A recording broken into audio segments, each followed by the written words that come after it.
Halo semua yang sudah rindu dengan komik. Kali ini kami hadir kembali untuk membawa kalian menyusuri kenangan masa lalu yang penuh cerita, tawa, dan mungkin sedikit haru.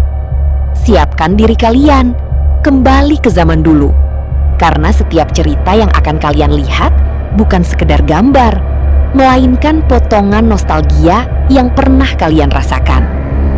Yuk, simak kisahnya dan biarkan kenangan itu hidup kembali. Dan jangan lupa like, share, dan subscribe.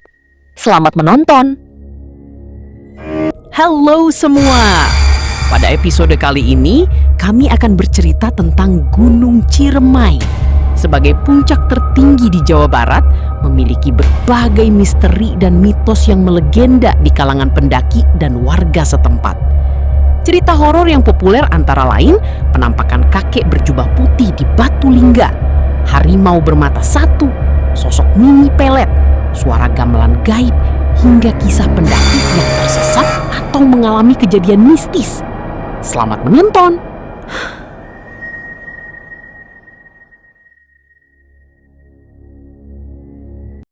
Malam itu, udara di kaki Gunung Ciremai terasa lebih dingin dari biasanya. Angin berhembus pelan, membawa aroma tanah basah dan dedaunan yang mulai membusuk. Sekelompok pendaki muda berkumpul di area base camp, tertawa dan bercanda seolah tak ada yang perlu ditakuti dari gunung tertinggi di Jawa Barat itu. Mereka berlima, Raka, Denny, Fajar, Aldi, dan satu-satunya perempuan, Sinta, berniat menaklukkan puncak sebelum matahari terbit esok hari.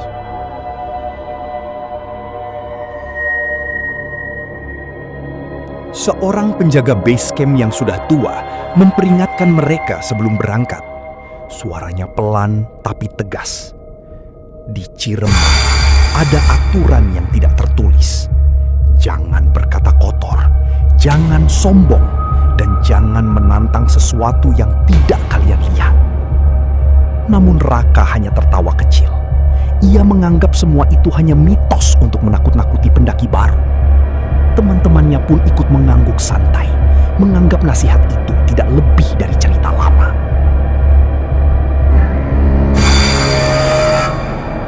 Pendakian dimulai saat langit mulai gelap. Cahaya senter menembus rimbunnya pepohonan, menciptakan bayangan yang bergerak-gerak aneh di antara batang-batang tinggi.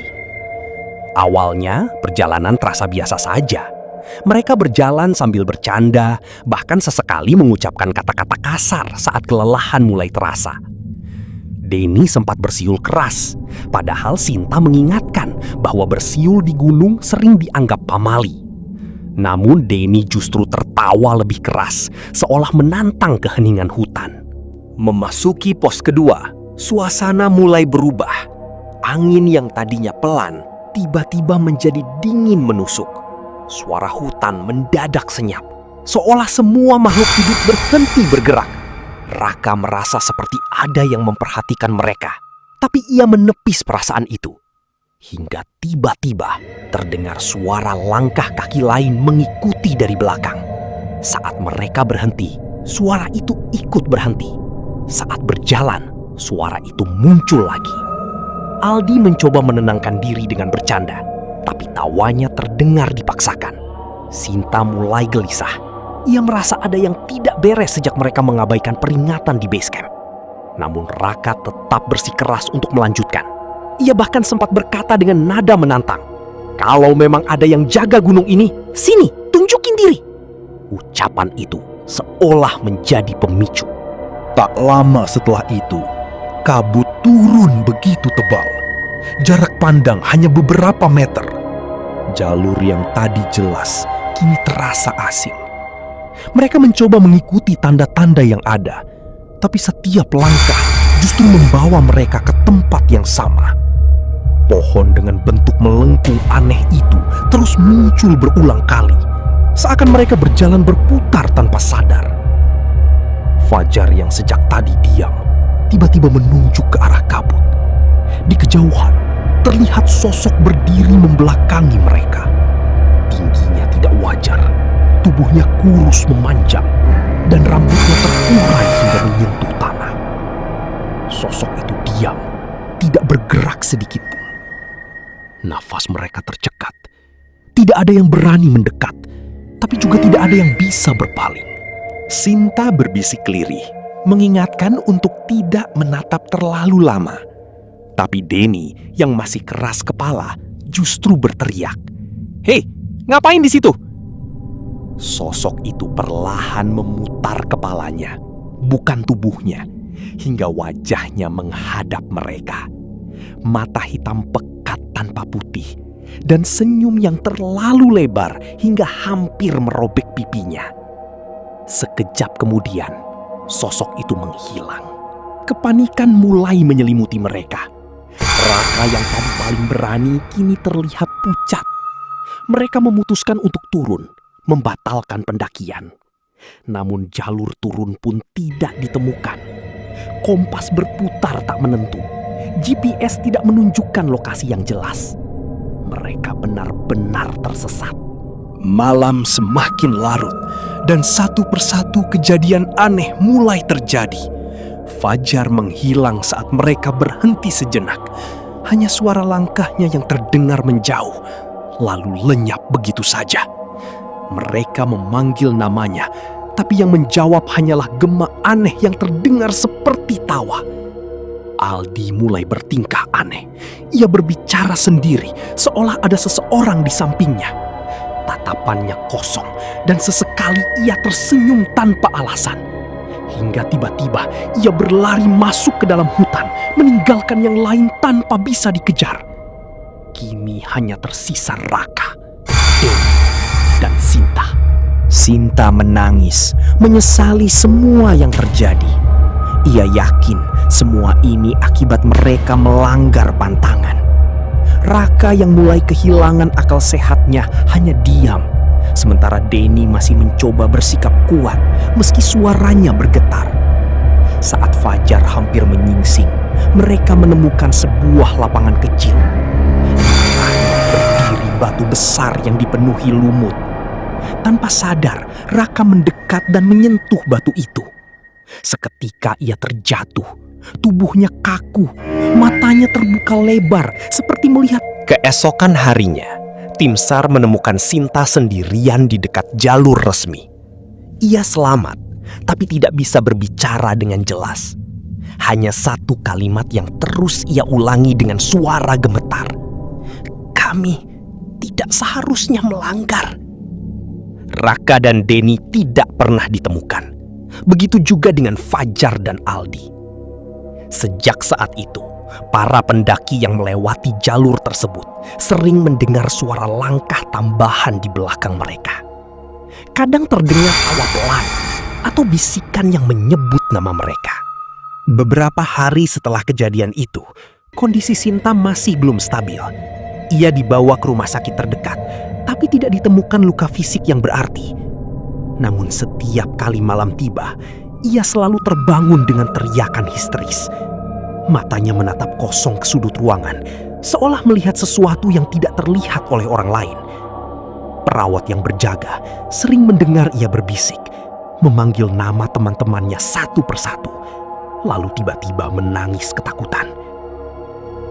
Keluarga Sinta akhirnya memutuskan membawanya pulang. Mereka memanggil seorang orang pintar dan keluarga Sinta saling pandang dengan wajah tegang. Pria itu kemudian meminta semua jendela ditutup dan lampu diredupkan. Ia mulai membaca doa-doa dengan suara lirih. Awalnya tidak terjadi apa-apa, sampai tiba-tiba tubuh Sinta bergetar hebat. Tangannya mencengkeram kasur, napasnya memburu. Lalu suara yang keluar dari mulutnya berubah. Bukan lagi suara Sinta. Suara itu parau, berat, dan terdengar seperti berasal dari tenggorokan yang kering. "Kalian datang tanpa alasan," ucapnya perlahan.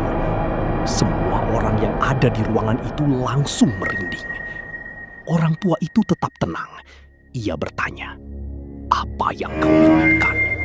Sinta atau sesuatu yang merasuki dirinya tersenyum tipis. Mereka sudah jadi milik kami. Yang ini hanya pembawa pesan. Tangis Ibu Sinta pecah seketika. Namun pria tua itu mengangkat tangannya, memberi isyarat untuk tetap diam. Ia lalu menaburkan air yang sudah didoakan ke tubuh Sinta. Seketika jeritan keras memenuhi ruangan. Tubuh Sinta melengkung kaku, matanya terbelalak. Lalu tiba-tiba ia pingsan. Setelah kejadian itu, Sinta perlahan mulai sadar. Tapi ia tidak lagi sama. Ia menjadi pendiam, sering melamun, dan kadang terlihat seperti mendengarkan sesuatu. Saat ditanya tentang kejadian di gunung, ia hanya diam. Sampai suatu malam, ia akhirnya bicara. Dengan suara pelan dan gemetar, Sinta mulai menceritakan apa yang sebenarnya terjadi setelah mereka tersesat. Ia mengatakan bahwa saat kabut semakin tebal, mereka sebenarnya tidak berjalan di jalur biasa lagi. Mereka seperti dipindahkan ke tempat lain. Tempat yang sama, tapi bukan dunia yang sama. Pohon-pohon terlihat lebih tinggi, tanah terasa lebih dingin, dan suara hutan berubah menjadi bisikan-bisikan yang terus mengikuti. Sosok yang mereka lihat ternyata bukan satu, ada banyak. Mereka hanya menampakkan diri satu persatu. Fajar adalah yang pertama diambil. Saat itu, Fajar mengaku mendengar suara ibunya memanggil dari dalam hutan. Suara itu sangat jelas, penuh kepanikan. Tanpa berpikir panjang, ia mengikuti suara itu meski sudah diperingatkan. Dan sejak saat itu, ia tidak pernah kembali. Aldi menjadi korban berikutnya. Ia mulai kerasukan perlahan. Sinta melihat sendiri bagaimana Aldi berbicara dengan sesuatu yang tidak terlihat. Hingga akhirnya ia tersenyum, lalu berjalan masuk ke dalam gelap, seolah ada yang menuntunnya. Raka dan Denny adalah yang terakhir bertahan. Tapi setelah mereka tiba, Denny panik dan mencoba menyeret Raka pergi. Tapi sosok-sosok itu sudah muncul, banyak sekali, mengelilingi mereka. Sinta mengatakan ia sempat melihat wajah-wajah lain di antara mereka. Wajah manusia, seperti pendaki yang hilang sebelumnya. Dalam kepanikan, Sinta hanya bisa berlari tanpa arah. Ia tidak tahu bagaimana bisa keluar dari tempat itu. Yang ia ingat hanya satu. Ada suara yang berbisik di telinganya. Pergi dan ceritakan pada yang lain. Jangan ulangi kesalahan yang sama. Setelah itu, ia pingsan dan ditemukan oleh tim SAR keesokan harinya. Cerita Sinta membuat suasana rumah menjadi mencekam. Orang tua itu hanya mengangguk pelan setelah mendengarnya. Ia kemudian berkata bahwa tidak semua yang hilang di gunung itu benar-benar hilang. Ada yang tetap ada, hanya saja tidak lagi di dunia manusia. Sejak saat itu, kabar tentang kejadian tersebut mulai menyebar di kalangan pendaki.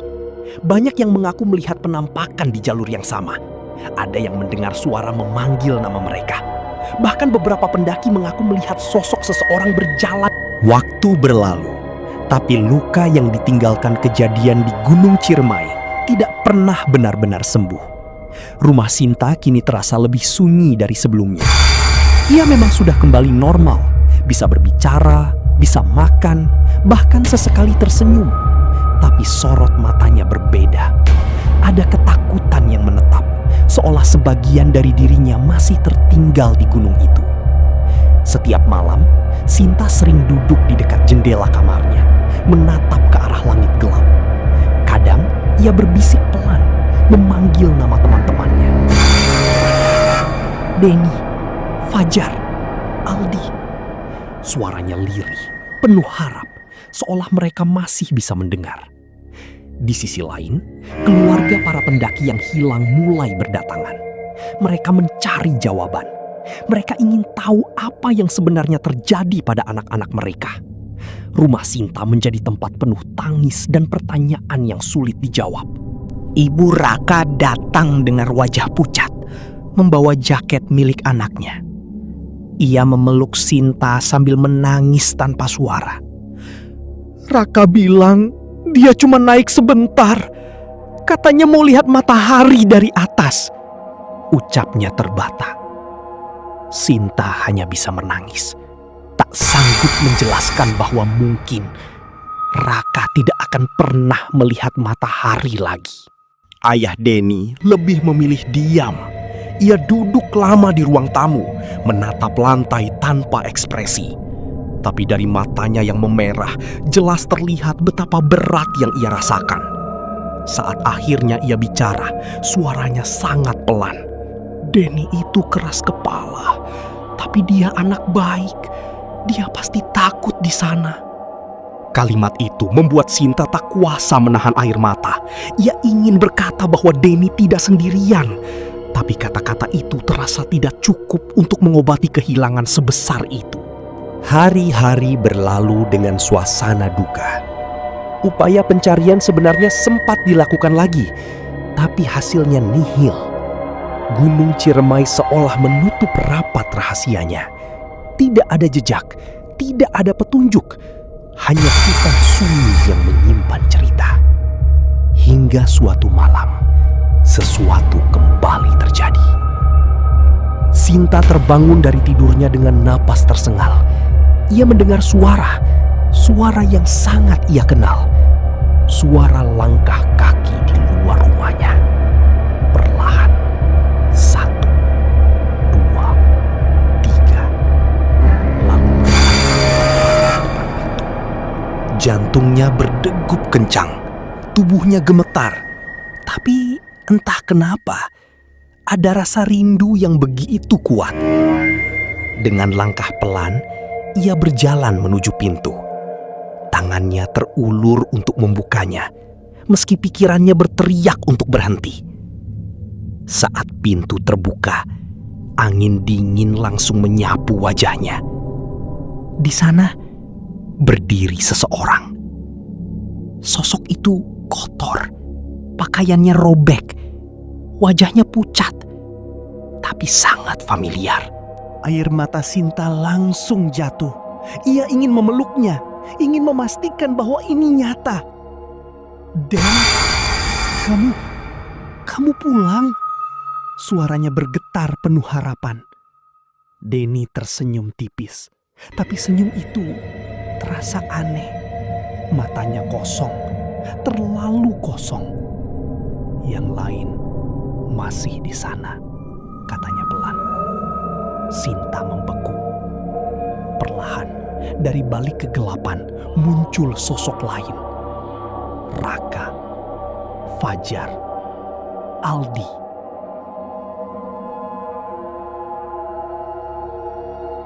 Mereka berdiri berjajar. Wajah mereka sama pucatnya. Mata mereka sama kosongnya. Tubuh mereka diam. Terlalu diam untuk seseorang yang hidup. Tangis Sinta pecah. Hatinya hancur antara bahagia dan takut. Mereka semua ada di depan matanya. Tapi bukan seperti yang ia harapkan. Kenapa kalian gak pulang? Bisiknya lirih. Raka melangkah sedikit lebih maju. Suaranya terdengar berat, seperti tertahan sesuatu. Kami gak bisa. Suasana menjadi sangat dingin. Nafas Sinta terasa berat. Ia ingin mendekat, tapi kakinya seperti tertahan. Kembali bicara. Kami cuma mau bilang, jangan ada lagi yang seperti kami. Air mata terus mengalir di pipi Sinta. Ia mengangguk pelan, meski hatinya terasa remuk. Perlahan, satu persatu sosok itu mulai memudar. Den, jangan pergi. Sinta mencoba meraih, tapi tangannya hanya menyentuh udara kosong. Sosok mereka hilang bersama angin malam yang kembali sunyi. Sinta jatuh terduduk di depan pintu. Tangisnya pecah. Kali ini lebih dalam, lebih menyakitkan.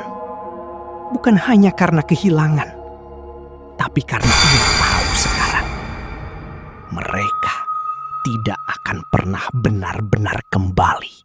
Ia mulai sering datang ke kaki Gunung Ciremai. Bukan untuk mendaki, tapi untuk memperingatkan para pendaki lain. Ia menceritakan kisahnya tentang teman-temannya, tentang pantangan yang dilanggar, dan tentang harga yang harus dibayar. Kadang-kadang orang-orang mendengarkan, kadang juga tidak. Tapi Sinta tidak pernah berhenti, karena setiap kali ia menutup mata, ia masih bisa melihat mereka berdiri di antara kabut, menunggu. Dan Gunung Ciremai tetap berdiri tenang, menyimpan kisah yang tidak semua orang siap untuk menghadapinya. Waktu terus berjalan, namun kisah itu tidak pernah benar-benar berakhir. Gunung Ciremai tetap berdiri seperti biasa, tenang, megah, seolah tidak pernah terjadi apa-apa. Para pendaki masih datang dan pergi, membawa mimpi yang sama, menaklukkan puncak, melihat matahari terbit dari ketinggian. Tapi bagi Sinta, gunung itu bukan lagi sekedar tempat pendakian, melainkan tempat di mana sebagian hidupnya tertinggal. Ia kini dikenal oleh sebagian pendaki sebagai penjaga cerita. Setiap akhir pekan, Sinta datang ke base camp yang sama tempat semuanya bermula. Dengan suara tenang, namun penuh luka, ia mengulang kisahnya kepada siapapun yang mau mendengar. Tidak dengan nada menakut-nakuti, tapi lebih seperti peringatan. Atau mungkin permohonan. Jangan sombong di gunung. Jangan menantang sesuatu yang tidak kalian mengerti. Sebagian orang mengangguk serius, tapi ada juga yang tersenyum tipis, menganggap itu hanya cerita lama. Sama seperti Raka dulu. Dan setiap kali melihat senyum seperti itu, hati Sinta selalu terasa perih. Suatu sore, langit di kaki Gunung Ciremai tampak mendung. Kabut turun lebih cepat dari biasanya. Sinta duduk sendiri di bangku kayu dekat pos pendaftaran. Ia memperhatikan sekelompok pendaki muda yang baru saja datang. Tawa mereka keras, penuh semangat, terlalu mirip dengan masa lalunya. Salah satu dari mereka bersiul keras. Sinta langsung menoleh. Perasaannya mendadak tidak enak. Ia berdiri, berjalan perlahan mendekati mereka, lalu berkata pelan, "Jangan bersiul di sini." Salah satu pemuda itu tertawa kecil. Cuma mitos, Kak." Kalimat itu persis seperti yang pernah ia dengar dulu. Sinta terdiam. Ia tidak memaksa, hanya menatap mereka sebentar, lalu berbalik pergi. Karena ia tahu, tidak semua orang akan percaya sebelum merasakan sendiri. Malam itu, kabut turun sangat tebal.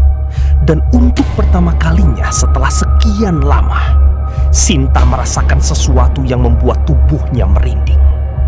Bukan karena takut, tapi karena ia mengenali perasaan itu. Perasaan sedang diperhatikan. Ia menoleh ke arah hutan. Di antara kabut, terlihat samar beberapa bayangan berdiri. Diam, menatap ke arahnya. Nafas Sinta tercekat. Matanya mulai berkaca-kaca. Ia tahu. Ia sangat tahu. Air mata Sinta jatuh perlahan. Ia tidak lagi merasa takut. Hanya sedih dan rindu yang tidak pernah benar-benar hilang. "Tenang," katanya pelan. Suaranya bergetar. "Aku masih di sini. Aku ingat kalian." Angin malam berhembus pelan. Kabut bergerak perlahan. Dan bayangan-bayangan itu mulai memudar. Namun sebelum benar-benar hilang, Sinta melihat sesuatu yang membuat hatinya semakin hancur. Senyuman tipis di wajah mereka. Bukan senyum menyeramkan seperti dulu, tapi senyum yang hangat. Seolah mereka sudah menerima keadaan mereka. Seolah mereka sedang berpamitan. Sejak malam itu, Sinta tidak pernah lagi melihat sosok mereka. Tidak ada lagi langkah keenam. Tidak ada lagi bisikan memanggil nama. Gunung itu kembali sunyi, seperti menutup lembar terakhir dari kisah kelam tersebut. Beberapa bulan kemudian, Sinta akhirnya memutuskan untuk berhenti datang ke base camp. Bukan karena melupakan, tapi karena ia tahu tugasnya sudah selesai. Ia telah menyampaikan pesan itu tentang rasa hormat, tentang batas yang tidak boleh dilanggar, dan tentang harga mahal dari sebuah kesombongan. Lalu ia berbalik, melangkah pergi, dan untuk pertama kalinya sejak kejadian itu, langkahnya terasa ringan. Sementara di atas sana, di balik kabut yang tak pernah benar-benar hilang, Gunung Ciremai tetap menjaga rahasianya.